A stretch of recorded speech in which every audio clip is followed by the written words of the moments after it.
Hume के संदेहवाद की जब हम चर्चा करते हैं तो हम देखते हैं कि लॉक ने जो है लॉक के अनुभव का अंत जो है वह ह्यूम के संदेहवाद में हुआ था। लॉक ने बताया कि हमें कोई भी ज्ञान जन्मजात नहीं है। जन्म से मानव का मस्तिष्क एक पूरे कागज के समान रहता है जिस पर कुछ भी लिखा हुआ नहीं होता। संवेदना और स्वसंवेदना ही ज्ञान के वातायन हैं, जिससे मन रूपी अंधेरे कमरे में ज्ञान का प्रकाश आता है। तात्पर्य यह है कि अनुभव ही हमारे ज्ञान का जनक है। इंद्रियानुभव को ही ज्ञान का मापदंड मानते हुए लॉक ने द्रव्य, आत्मा, परमात्मा आदि सभी को मनुष्य अनुभव से इतर या परे विषयों को मान लिया।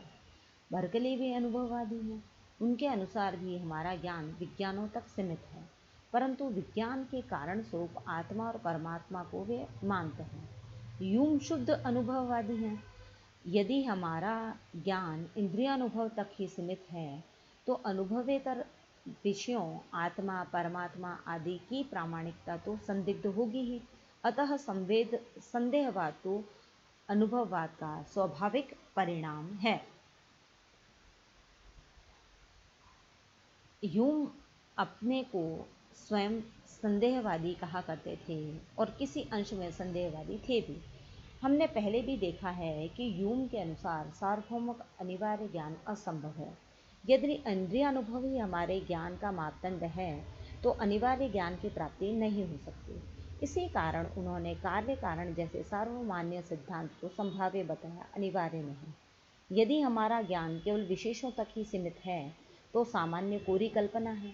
इसी प्रकार हमारा ज्ञान यदि संस्कार और विज्ञान तक सीमित है तो आत्मा और परमात्मा का ज्ञान हमें नहीं प्राप्त हो सकता। अतः कारण, कार्य, द्रव्य, परमात्मा आदि सभी पर संदेह करने के कारण हम निश्चय रूप से ह्यूम को संदेहवादी कह सकते हैं। अपने संदेहवाद को स्पष्ट करते हुए ह्यूम कहते हैं कि संदेहवाद यथार्थ में सदा के लिए किसी को संतुष्ट नहीं कर सकता। जिस किसी ने संदेहवाद के आक्षेपों को खंडन करने का प्रयास किया वह वस्तुतः बिना शत्रु के लड़ता रहा। सौभाग्य से होता यह है कि बुद्धि इन संदेहवाद के बादलों को हटाने में सर्वथा असमर्थ है। प्रकृति स्वयं उस कार्य को करती है और मेरे मानसिक तनाव को ढीला करके या किसी अन्य सजीव आकर्षक अनुभव के द्वारा जो तत्क्षण उन कल्पनाओं को सुला देता है, मुझे दार्शनिक विवाद या भ्रांति से मुक्त कर देती है। उस भ्रांति से मुक्त होकर मैं पुनः भोजन करता हूँ, चौपड़ खेलता हूँ, वार्तालाप करता हूँ और मित्रों के बीच आनंद लेता हूँ। 3-4 घंटे मनोरंजन के बाद जब मैं इन विचारों को पुनः देखता हूँ तो इतने निसार, अचेतन और हास्यास्पद दिख पड़ते हैं कि उनमें फिर उलझने की मेरी इच्छा ही नहीं होती। ह्यूम के संदेहवाद का एक विशेष अर्थ है। ह्यूम अपने संदेहवाद के सहारे अनुभवेतर विषयों में मानव बुद्धि की अक्षमता बताते हैं। अनुभव से परे विषयों को हम तर्क या प्रमाण से नहीं जान सकते। इस प्रकार मानव ज्ञान की सीमा निश्चित है।